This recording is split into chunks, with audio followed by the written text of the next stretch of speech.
Recorded live with little or no editing, it's Defense Up. I'm Run 7. How you doing?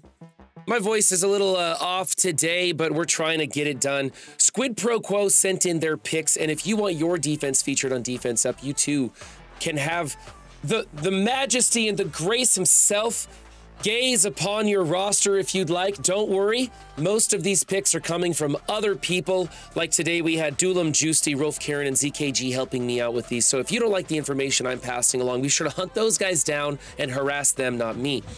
Now, we tend to grade on 5 different criteria: who you're using, their placement, their power levels, their ISOs, and what kind of mood I'm in.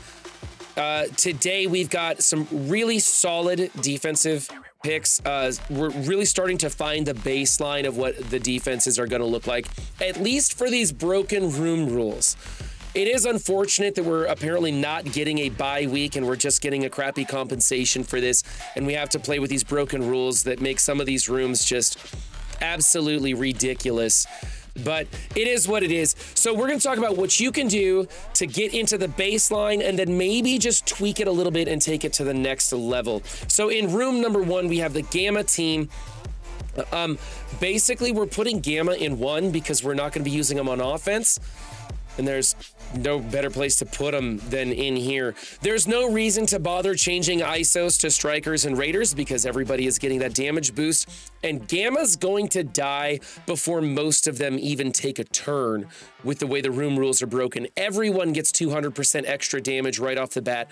So you just come into this with a faster team and delete them. New Warriors is going to blow this up. There's a lot of things that are going to just destroy this team before they can really get going. So throw your Gamma in here, kind of force them to pick that hyper fast explosive team to deal with it, and that's what you're gonna do. There's an A for this. I like the placement. I like Red Hulk in the middle with the tanks to the outside because that kind of messes with the nowhere comp. Again, or not nowhere, excuse me, the new Warrior comp. Again, the new Warriors are just gonna blow it up so fast, it really doesn't matter. So just toss your Gamma in here mostly because you're not gonna use them anywhere else. In room 2, we have Bifrost. A lot of people are putting the Rebirth in here if they don't have their Bifrost built. Today on stream, by the way, you can find me Monday through Friday on stream, little plug there, Twitch. So today on stream, I punched up a gajillion with using my Bifrost into a Rebirth team. It was ridiculously easy. And so if your Rebirth is anywhere near being operational, use them for offense into a Rebirth in room 2. However, once you get your Bifrost team up to a decent size, you want to put Bifrost in here, and then you'll move your Rebirth over to room 4, I believe, the Wrecking Ball room.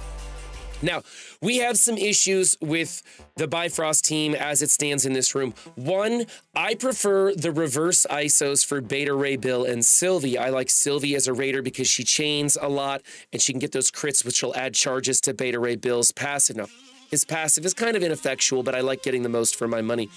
And then Beta Ray Bill as a striker because I like his basic assist counterattack. However, they also work really well this way with Raider and Striker in there. The problem that we really have with this is the placement. We need Sylvie as far away from Beta Ray Bill as possible, in a corner preferably. So on this placement, what I like, and this is still up for debate, what I like is Sylvie in the corner, followed by Loki, then Kid Loki, then Vol, and then, or I'm sorry, Beta Ray Bill, and then Vol. That way, the splash damage coming off of Beta Ray Bill when he's taunting is hitting Vol on one side and Kid Loki on the other. They have really good counter assist, counter attacks, so I want those triggering whenever possible. Jgiusti doesn't like Vol next to Beta Ray Bill because Vol is a hot target on defense, so just consider the size of your Vol. If they're really big, you could probably afford to put them next to Beta Ray Bill. So for me, this one's going to be a B+. The placement's all over the place. We definitely need to get Sylvie out of the middle of that. She's a hot target. In room 3, we have the Infinity Watch. Infinity Watch is a much better choice than the Nowhere team. A lot of people trying out Nowhere. They're doing things like replacing Korg with Kestrel. It's not working. I obliterated that team as well today with a little help from my friends. This team is a much bigger efficiency suck. They're going to stand up a lot more.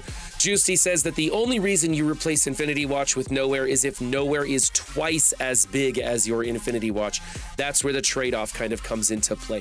So use your Infinity Watch in room 3. This is a great place to use them. You're not going to be using them on offense. And we want to, for extra credit, replace Moondragon with Kestrel, because in this room, you're going to be getting a lot of defense downs on the opponent when they attack you. And then Kestrel can use those defense downs to proc her passive and ping them for extra damage. So for us, this is an A with the option to make it an A+ by tossing in Kestrel if you don't need her on offense. Room number 4 is the Wrecking Ball.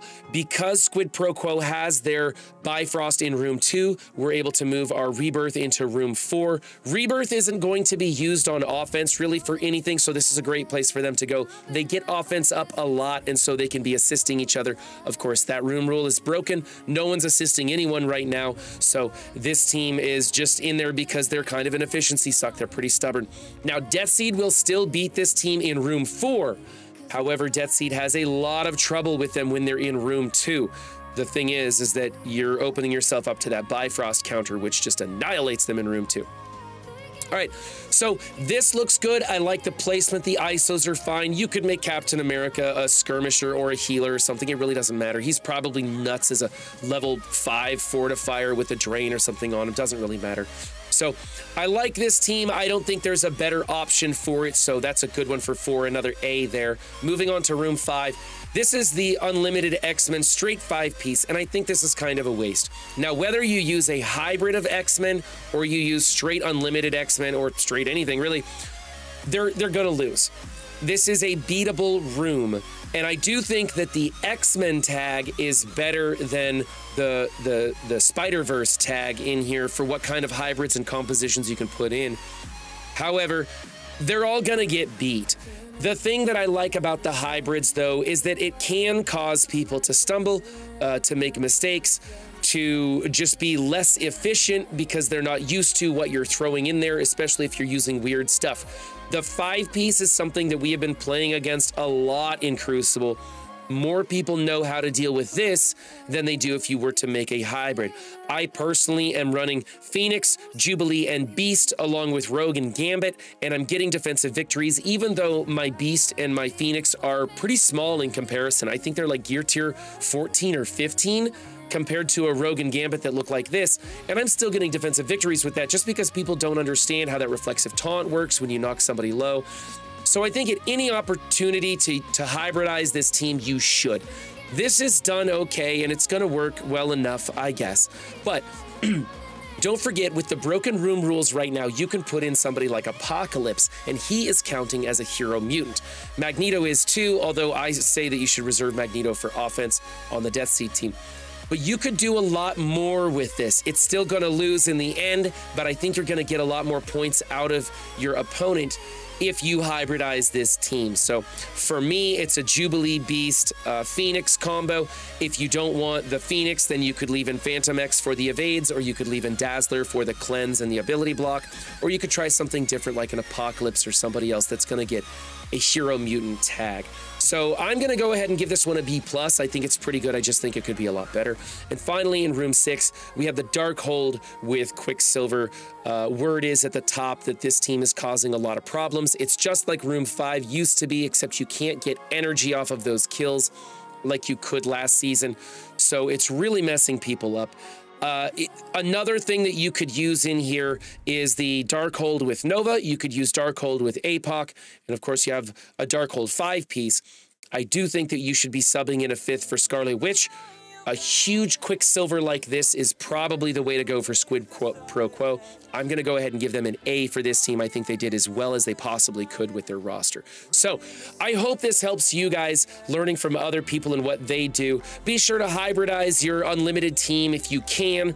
And be sure you have the right placement on your Bifrost and your Rebirth teams, where you want to use them on offense and defense, and what you think is going to work best for all those situations. Remember, guys, don't just have a good game, be good to yourselves and others too, and I'll see you next time. Bye.